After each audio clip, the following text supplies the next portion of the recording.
ঢাকা সরকারের কাছে ঠেলে দিলে হবে না। ঢাকায় সরকার থাকবে না, ঢাকা সরকার এখন গ্রামে থাকবে।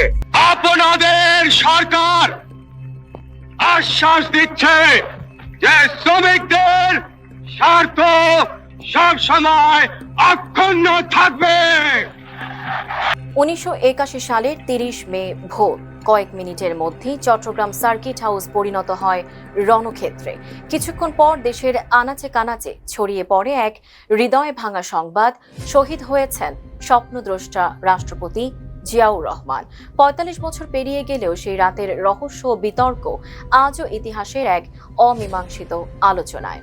1936 সালে বগুড়ায় জন্ম নেয়া জিয়াউর রহমান পাকিস্তান সেনাবাহিনীতে কর্মজীবন শুরু করেন।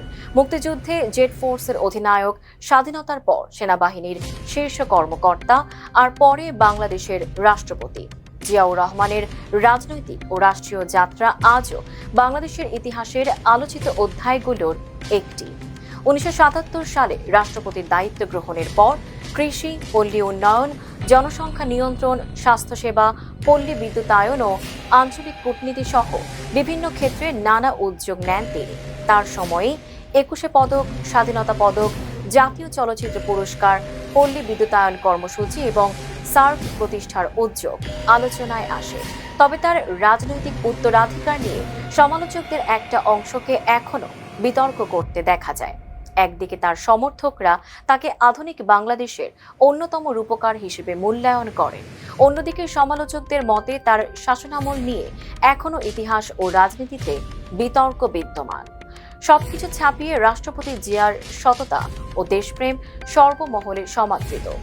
শহীদ রাষ্ট্রপতি জিয়াউর রহমানের ৪৫তম শাহাদাত বার্ষিকী উপলক্ষে শেরেবাংলা নগরীর জিয়া উদ্যানে দলীয় নেতাকর্মীদের ঢল নামে ফুল দিয়ে শ্রদ্ধা নিবেদন করেন প্রধানমন্ত্রী তারেক রহমান।